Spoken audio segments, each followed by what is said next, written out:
Ya, assalamualaikum warahmatullahi wabarakatuh. Jadi di samping saya kebetulan ada Mas Rahmat. Gimana Mas, kamu weekendnya? Alhamdulillah. Iya, jadi kemarin ke Bogornya bareng-bareng. Naik kereta dari Sukabumi jam 6. Nah, balik ke sini jam berapa Mas? Balik ke sini hari Sabtu sore. Oh sama berarti. Sama ya? Nah, malam tapi yang malam. Oh, Biar nggak terlalu capek minggunya istirahat. iya benar. Seninnya kerja. Nah, jadi Mas Rahmat ini di background juga udah ada tuh, ada minyak-minyak. Jadi Mas Rahmat ini salah satu teknisi ahli yang ngurusin bioenergi. Kalau misalkan ditanya mengenai bioenergi, pasti lebih jago Mas Rahmat daripada saya. Makanya kemarin pas konten B100 yang di sebelah, Mas Rahmat saya ngonten sendiri. Saya tuh introduksi, saya tuh nggak jago di sini, jadi nyampein seadanya aja. Nah, sekarang sama Mas Rahmat nih. Kira-kira apa aja nih yang bisa, bahan bakunya apa, prosesnya kayak gimana dan sebagainya. Nanti prosesnya kita ke sana. Ngonten agak panjang dikit nggak apa-apa lah. Boleh. Oke, let's go. Mulai dari bahan ya. Gimana Mas? Iya, untuk bahan baku pembuatan biodiesel yang sudah pernah dilakukan uji coba di Basic Factory ini kurang lebih ada 16 bahan tanaman. Nah, di sini bisa dilihat. Nah, 16 itu termasuk 4 varietas yang ada di Kemirisunan. Dari Kemsu 1, Kemsu 2, Kermindo 1 dan Kermindo 2. Kemudian yang lain ada kelapa sawit, kemudian ada nyamplung, ada kosambi, ada mulkana, pernah juga membuat dari Bintaro. dari buah kelapa juga bisa. Oh gitu. Itu bisa. Waduh, mantep ya. Juga Tapi masalahnya kalau buah kelapa saingan sama food ya Mas ya. Iya, buah kelapa sama sawit juga sebenarnya saingan dengan food. Nah, ini jadi bahan baku yang digunakan untuk pembuatan bioenergi atau B100 ya. Iya. Nah, ini ada kemiri sayur nih kayaknya ya. Kemiri sayur Mas ya? Oh, ini kemiri sunan Oh, kemiri sunan. yang udah dikupas. Oh, yang udah dikupas. Nah, yang dalamnya itu ya, yang sebelum diekstrak. Ya. Nah, jadi prosesnya bahan baku, habis bahan baku Nah, habis bahan baku ini diekstrak dulu minyaknya. Lalu setelah diekstrak minyaknya, ketika mau digunakan untuk membuat biodiesel udah bisa, tapi angka asam lemak bebasnya harus diturunkan dulu. Biasanya berapa Mas? Kalau misalnya kemiri sunan? Dari kemiri sunan itu angkanya bisa sekitar belasan hingga 20-an. Dan itu harus diturunkan hingga di bawah 3. Di bawah 3. Jadi persyaratannya, saya juga kemarin bilang tuh Mas. Jadi harus di bawah 3, baru dijadikan sebagai B100 gitu ya. Terus habis itu Mas diekstrak, nanti buat alat-alatnya mungkin di samping Mas ya? Ya, alat-alatnya di samping. Kalau di sini kan display dari contoh-contohnya aja. Berarti habis dari bahan baku, terusnya kemana Mas? Nah, selanjutnya hasil ekstraksinya ini minyak kasar. Nah, kalau nyamplung kan terlihat ya dia cairannya cukup pekat warnanya. Agak-agak hitam gitu ya? Sehingga ini bisa diprediksi bahwa angka asam lemak bebasnya cukup tinggi. Gitu ya. Kalau untuk kemiri sunan kan di sini ada 4 varietas. Untuk yang Kermindo 1 ini memang dari segi randemannya juga paling besar dan dari segi kualitasnya relatif lebih baik dibandingkan dengan varietas yang lainnya. Kermindo itu berarti varietas Mas ya? Varietas. Jadi kita tuh BSI Petri atau dulunya Bali Tri punya 4 varietas kemiri sunan ya. Kermindo 1, Kermindo 2, terus kemiri sunan 1, kemiri 2. Yang pertama dilepas kemiri sunan dulu ya? Kemiri sunan dulu. Kemiri sunan 1, 2 baru Kermindo ya. Gitu. Oh, itu bener di belakang apa Mas? Gimana nih? Nah, kalau ini merupakan hasil pengujian biodiesel B100 dibandingkan dengan pesaingnya dari sisi konvensional yaitu biosolar, dan juga dibandingkan dengan standar SNI yang berlaku di Indonesia. Nah, jadi ini perbandingan produk B100 yang diproduksi di sini dengan B20 ya. Ini kan B20 nih tuh. Iya. Nah, B20. Jadi hasilnya gimana Mas? Nah, jadi hasilnya pertama, kalau yang paling penting dari suatu bahan bakar itu pertama ada angka setan number. Nah, untuk di Indonesia sendiri kan SNI-nya minimal 51, Kemudian untuk biodiesel untuk biosolar B20 yang ada di SPBU itu kan nilainya hanya 51,1 ya, beda tipis. Nah, dibandingkan dengan biodiesel yang dihasilkan oleh Basic Battery itu bisa mencapai 58,6. Oh, lebih dari 51 yang standarnya itu Mas ya. Setan number ini semakin tinggi angkanya, maka pembakarannya semakin maksimal di kendaraan diesel. Jadi itu sebenarnya setan number tuh bukan kayak premium ya, berarti ini kan solar ya. Iya. Nah, solar berarti ya. Terus yang grafik itu gimana? Nah, pertama kalau grafik yang sebelah kanan dulu ya. Nah, ini merupakan input tenaga yang dihasilkan. Oh, gitu ya. Jadi tenaga yang dihasilkan dengan RPM tertentu ya. Jadi yang biru tuh yang biosolar ya. Yang biru ini biosolar, yang warna merah itu yang biodiesel. Oh, jadi dengan apa namanya? Dengan RPM maksudnya gimana tuh Mas? Aku nggak ngerti Mas. Jadi di sini kalau kita bandingkan untuk yang biodiesel ini itu dengan RPM yang lebih rendah, dia bisa menghasilkan tenaga yang lebih besar. Oh gitu ya. Waduh, rumit juga nih. Ini memang harus yang jago-jagonya nih. Jadi tadi baik lagi ya, ini sekilas aja hasil uji ya. Hasil uji, terus habis gitu kembali lagi ke bahan. Nah, habis bahan tadi ini ekstrak Mas ya? Ini hasil ekstraksi langsung dari gitu. Nah, kemudian dari minyak kasar ini ketika ALB-nya sudah memenuhi standar, dia sudah bisa digunakan menjadi biodiesel. Jadi ALB itu ada proses pengujiannya sendiri ya. Jadi sebelum diproses ke bioenergi atau transesterifikasi, asik. Jadi sempat belajar kemarin dikit ya. Jadi itu tuh harus diuji dulu, dipastikan ALB-nya atau asal lemak bebasnya di bawah 3. Terus lanjut Mas. Jadi setelah dapat memperoleh minyak kasar, kita olah menjadi biodiesel. Nah, ini adalah contoh hasil biodieselnya. Dari berbagai varietas kepesunan, juga ada dari berbagai jenis tanaman, terutama dari kelapa sawit yang cukup sering digunakan. Dan di bawah juga ada dari nyamplung, kosambi, dan lain-lain. Nah, selain biodiesel, jadi ketika kita melakukan proses sintesis biodiesel, kita juga menghasilkan bahan sampingan, itu berupa gliserol. Jadi gliserol ini adalah bisa menjadi bahan baku kosmetik dan lain-lain Mas ya? Iya, bisa untuk kosmetik, bisa untuk sabun, dan ketika gliserol itu diolah lagi menjadi gliserol putih, itu bisa menjadi bahan peledak. Wow, bahan peledak ya. Jadi bahan baku bom, jadi bahaya nih Mas nih. Jangan terlalu dalam menerangkannya Mas. Nanti ada yang mempraktekkan Mas. Nanti kita dimasukin jaring teroris lagi. Nah, habis gitu Mas, beres ya? Dapat lebih 100-nya ya? Lebih 100-nya sudah diperoleh. Kemudian di bawah ada contoh gliserolnya. Nah, itu gliserol dari berbagai bahan. Kita shoot satu-satu ya. Jadi ada mulkana ini apa Mas? Mulkana itu kemiri sayur. Oh, kemiri sayur. Mbak, nama ilmiahnya ya? Iya. Itu kelapa. Sayang ya kalau kelapa ya. Terus ini gliserolnya kelapa sawit. Ini kepuh Mas. Ini kemiri Sunan 1 dan itu nyamplung. Itu nyamplung tuh aneh banget ya gliserolnya. Bentuknya kayak gitu. Nah, ini di atasnya itu adalah hasil dari biodieselnya. Jadi mulai dari B25, B50, B75 sampai B100. Nah, ini hasil formulanya. Jadi ada formula 1 2 3 4. Kalau ini yang tahu ini ya, intinya kalau untuk formula 1 hingga 4 ini yang berbeda adalah komposisi katalisnya. Nah, katalisnya. Jadi sebenarnya formula itu yang tahu banyak adalah inventornya. Jadi inventornya itu adalah Pak Dibio, Pak Asif, sama Pak Maman dan timnya ya. Jadi sekarang udah pindah ke BRIN gitu. Kita langsung ke lapangan, Mas.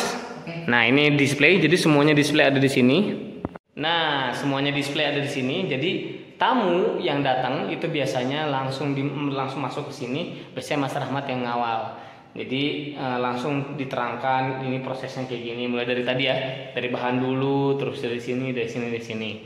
Nah, yang kalau misalkan ada tamu-tamu mengenai bioenergi itu spesialisasinya TIG sama atau Mas Rahmat. Jadi jarang banget saya atau Mas Daus yang nerangin, soalnya nggak jago ya. Let's go Mas, kita ke lapangan nih atau lab lapangannya. Let's go. Nah, kita udah ada di lab lapangannya. Jadi ini konten sebelumnya saya juga konten di sini.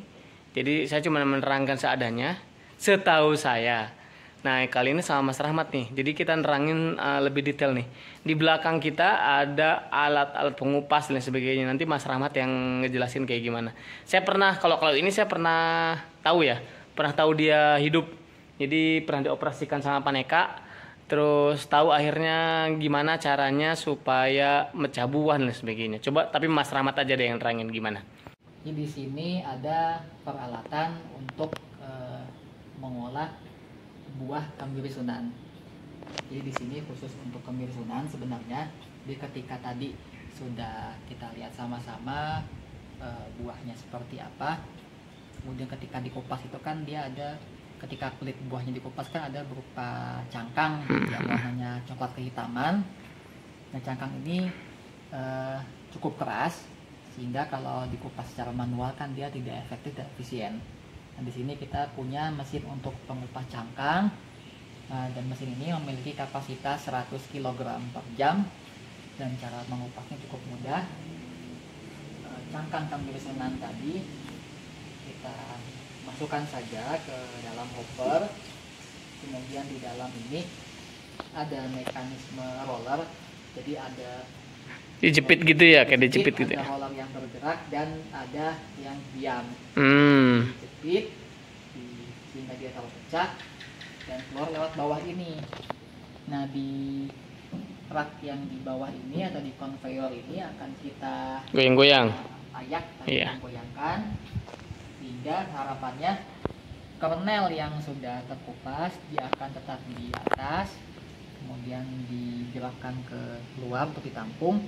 Kemudian kernel-kernel yang pecah dan sisa-sisa kulit cangkang itu akan masuk ke bawah.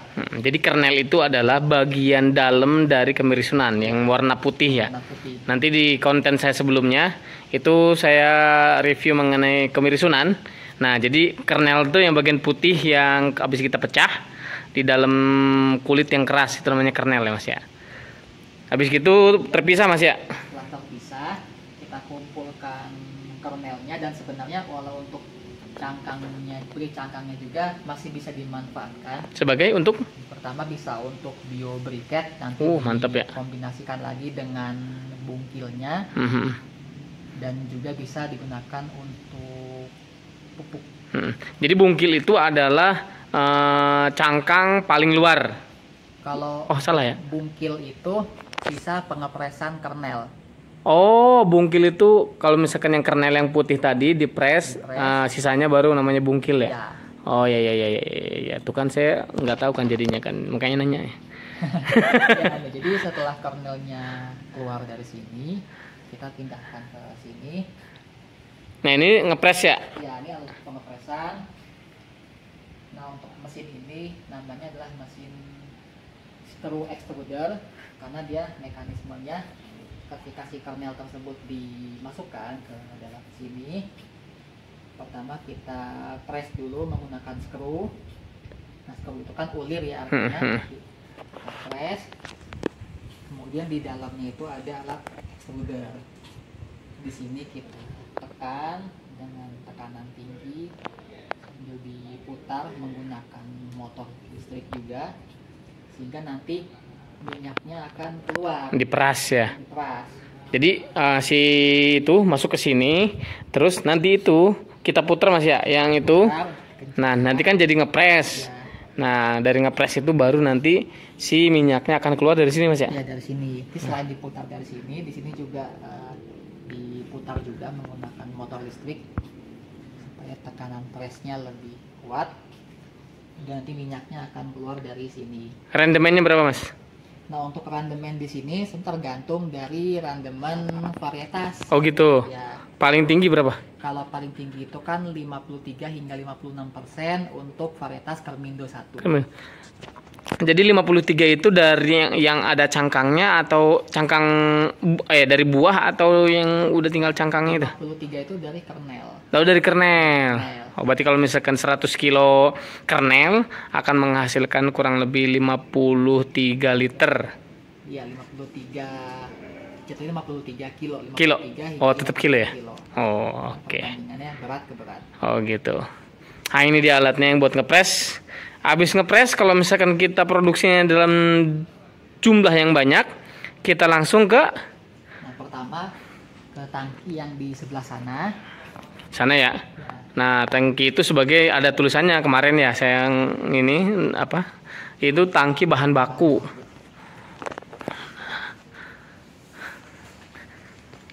jadi minyak-minyak yang sudah dipres terlebih dahulu, baik itu kondorisonan yang kita olah di mesin sebelumnya maupun dari bahan lain seperti CPO, dari nyamplung dan lain-lain, itu bisa kita masukkan ke dalam ini. Dan selain untuk penyimpanan, tangki ini juga berfungsi sebagai alat untuk penurunan asam lemak bebas. Atau disebutkan esterifikasi. Esterifikasi tanpa bantuan katalis kimia.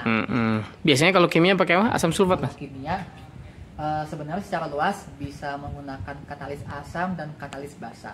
Oh, asam katalis basa. Basa juga bisa, tapi memang yang paling efektif itu katalis asam dengan jenisnya dari H2SO4 atau asam sulfat. Ini asam sulfat beneran ya, bukan asam folat ya? Iya, asam sulfat.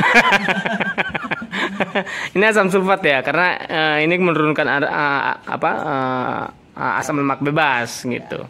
Nah, tapi ini yang di sini di tangki ini itu tuh tidak menggunakan asam sulfat. Jadi dia hanya menggunakan suhu dan putaran tertentu. Oh, gitu ya. Jadi sudah ada patennya. Jadi ini yang kemarin saya tunjukin itu ada warna biru-birunya, itu sebagai motor untuk muternya mas ya. Motor pengaduk. Pengaduk. Istilahnya agitator. Agitator atau mungkin kalau misalkan skala lab mungkin stirrer kali ya. Oke. Kemudian ada heaternya juga yang sebelah sini. Di sini juga kita bisa pantau suhu aktual di dalam tangki itu berapa. Kalau misalkan terlalu kencang sama terlalu panas bisa meledak nggak mas? Bisa, tapi ini sudah disetting untuk panasnya itu maksimal sekian. Oh gitu ya. Putarannya juga. Kalau putaran dia cenderung stabil, cenderung tetap. Sudah disetting putaran sekian. Karena kemampuan mesin ya, kemampuan mesin yang di sana ya. Kemampuan mesinnya. Kalau untuk dari panasnya, nah itu yang bisa kita ubah-ubah. Oh gitu. Tapi kata Paneka pernah meledak kan ya? Yang meledak yang mana mas? Oh, yang meledak itu reaktor generasi pertama. Oh yang itu ya, yang warna orange itu ya? Iya. Oh oke. Meledak sih sebenarnya karena kacanya kurang kuat. Oh gitu. Jadi ngomong-ngomong kaca itu tuh sebenarnya ini kan proses esterifikasi. Kalau ada yang ini kan nggak ada kacanya, yang ada kacanya yang itu tuh. Nah, jadi itu generasi keberapa nih mas yang ini mas? Ini generasi ketiga. Generasi ketiga. Jadi proses dari sini bahan baku langsung ke? Dari sini diturunkan ALB-nya. Nah kemudian bisa langsung dimasukkan ke reaktor. Ke reaktor, reaktornya yang itu. Nah, dengar-dengar, saya juga udah nyampain sebelumnya. Ini reaktor ini bisa langsung menurunkan ALB, bener nggak mas?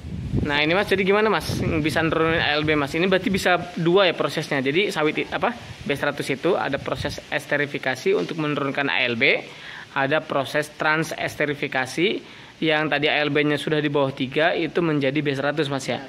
Nah kalau yang tadi yang tank bahan baku itu cuma esterifikasi mas ya. Nurunin ALB doang sampai di bawah 3. Kalau ini bisa dua-duanya langsung mas?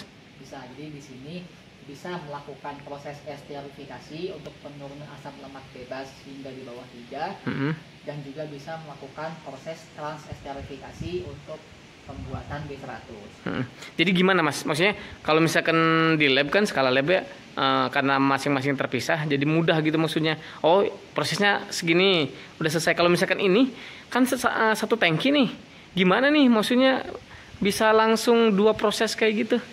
Jadi pertama harus dijelaskan dulu bahwasannya kapasitas reaktor ini kan 3.000 liter Per tangki? 3.000 liter itu total. Oh, total ya? Dan total itu dipecah lagi menjadi 6 tangki. Jadi masing-masing tangki 500. memiliki kapasitas 500.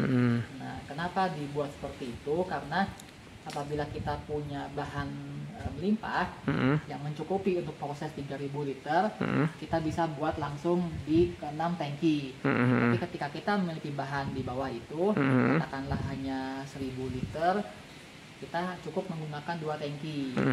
Dan kalau hanya punya bahan 500 liter, kita hanya operasional di 1 tangki.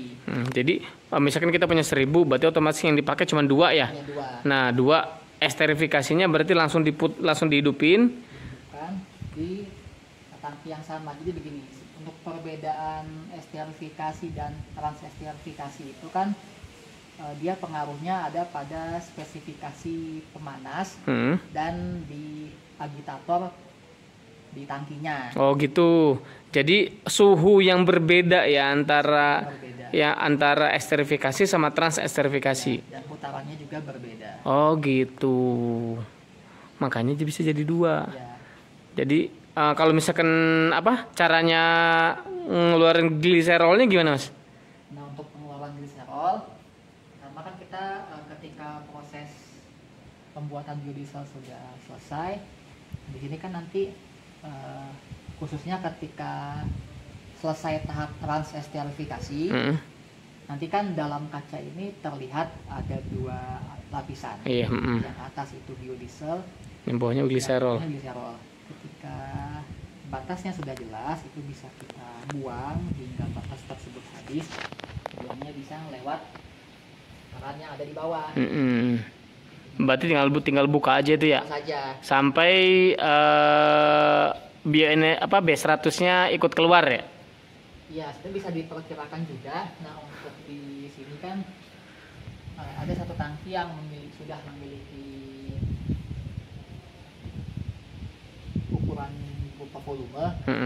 Jadi seumpama setelah selesai transesterifikasi itu, gliserol yang tampak itu ada di angka 150. Kemudian si biodieselnya hingga atas itu di angka di. Oh, berarti tinggal diukur aja, Mas ya. Oh, gitu ya, iya juga ya. Benar. Jadi buangnya bisa lebih presisi. Presisi benar. Yang terbuang. Yang katanya minta otomatis tuh yang itu berarti ya. Minta otomatis ya, pertama yang salah satunya yang ini. Yang itu kan? Ya. Nah, jadi ada konsumen katanya minta dibikin otomatis. Nah, kalau misalkan kita udah tahu berapa jumlahnya, nanti dia akan nutup sendiri tanpa harus pakai ini, Mas ya. Iya, tanpa tuas. dengan manual. Mantap. Terus ini kalau transesterifikasi kan pakai bahan kimia, Mas? Pakai apa, Mas? Untuk bahan kimianya itu biasa menggunakan, disebut aja nggak apa ya? Jangan deh. Nggak bahaya nggak nih? Yang penting komposisinya enggak. Gitu. Takarannya tidak disebutkan. Oh gitu. Dia menggunakan. Ini kita diskusi langsung nih ya, boleh apa enggak nih? Soalnya kan saya sebutin sih kemarin KOH gitu. Sebutin kita lanjut kan. Jadi untuk katalisnya menggunakan KOH dan metanol. Di luar juga ada variasi yang lain sih, menggunakan bahan lain. Jadi ini tuh kita tuh kenapa nyebutin KOH dan sebagainya karena sebenarnya ngikutin dari inventor sebelumnya ya. Walaupun mungkin dari bukan dosis formula lah ya. Formulanya berapa mililiternya ya itu masih jadi rahasia pabrik ya. Sampai saat ini pun kita masih belum ajek gitu ya. Gitu. Jadi yang tahu tuh hanya inventornya. Mantap, Mas. Terus ini kan sharing aja nih, Mas. Kita ganti kamera. Kita sharing aja, Mas. Jadi Mas kan yang pernah sering keluar kota sama timnya Pak Dibio, sama dia didelegasikan juga. Kan ada di Barata. Maksudnya saya kan belum pernah lihat nih, Mas. Ini mesinnya berjalan. Menurut Mas sukses apa enggak? Kalau sepengalaman saya dan tim, sebenarnya tergolong sukses. Tergolong sukses. Tergolong sukses. Rendemen misalkan berapa?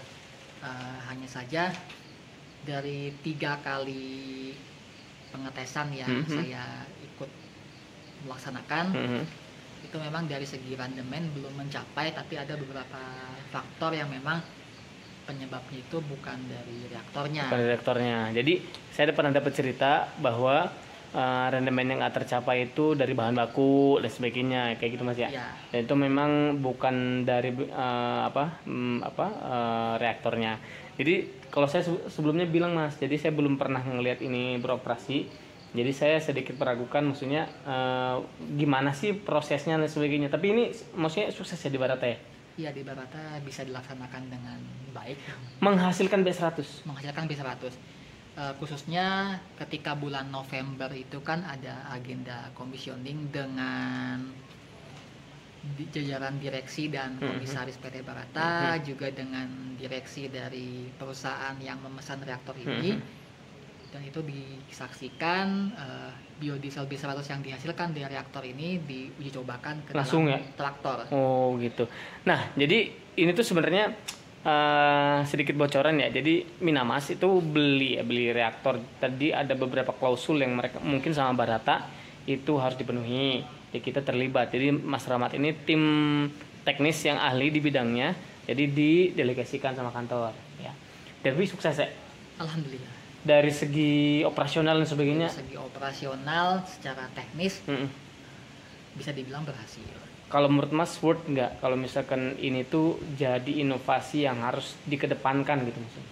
Maksudnya kayak gini kan, kita kan mau sampai kapan bergantung terus sama fosil kan, bahan bakar fosil. Kalau menurut Mas ini recommended nggak? Menurut saya pribadi ya itu sangat recommended. Kali kita punya sawit ya? Ya, kita punya bahan bakunya yang mana Indonesia ini kan negara iklim tropis yang mana untuk menanam tanaman itu relatif lebih mudah dibanding negara-negara yang lain. Dan sebagai informasi, kita tuh adalah salah satu produsen sawit terbesar di dunia. Dan ini tuh B100 itu bisa dihasilkan dari kelapa sawit, CPO. Jadi kemarin tuh yang Minamas juga mencoba ALB-nya yang di 60 ya Mas? Berapa? Iya, mereka nyoba yang ALB 3. Mereka nyoba yang ALB 16 dan ALB 60. Nah, sebagai informasi, ALB itu sebenarnya kalau misalkan buat food itu biasanya kalau misalkan di atas berapa Mas? Di atas 10 Kalau tadi? yang buat food yang untuk minyak goreng itu biasanya yang 3 ke bawah. Nah, 3 ke bawah. Kalau di atasnya itu biasanya tidak direkomendasikan sebagai food. Akhirnya mereka jadikan bahan baku untuk bahan lainnya ya, sabun dan sebagainya. Nah, ini kalau misalkan kita bisa menurunkan ALB dan bisa jadi B100 itu sebenarnya nilai tambah, betul nggak sih? Sangat tambah. Gitu. Cuman ini saya bilang bahwa ini harus ada keinginan politik atau political issue ya. Jadi kita harus punya presiden yang aware dengan ini, Mas. Benar. Jadi bisa intervensi ke Pertamina, bisa intervensi mengenai kemajuan ini. Jadi saya rasa sih teknologinya bagus, keren. Tapi memang perlu support lah ya. Tentu perlu support. Mungkin saya tambahkan sedikit ya Mas. Jadi kenapa sebelumnya saya bilang ini sangat Recommended. sangat recommended karena pertama dengan menggunakan bahan bakar ini tentu dia jika dibandingkan dengan bahan bakar fosil kelebihannya kan sudah jelas. Lebih ramah lingkungan dan sudah ada hasil pengujiannya. Kemudian ini energinya lebih terbarukan, tidak akan habis. Dan dari segi kinerja mesin juga lebih irit. Kemudian untuk mengaplikasikan mesin ini bahan bakar ini di kendaraan itu kan kita tidak perlu membuat mesin baru. Betul. Kendaraan diesel baik untuk kendaraan transportasi umum ataupun untuk pribadi itu kan sudah ada. Jadi tidak perlu orang beli, kalau misalkan dibandingkan dengan konversi ke kendaraan listrik kan mungkin bukan berarti kendaraan listrik jelek ya, tapi kan kita harus beli motor listriknya. Betul. Nah, kan kalau ini kita ya kendaraannya dan listriknya pun bahan bakunya dari batu bara karena kan dari listrik ya. Tetap PLTU dan pembangkit listrik itu tetap ada. Polusi juga sebenarnya.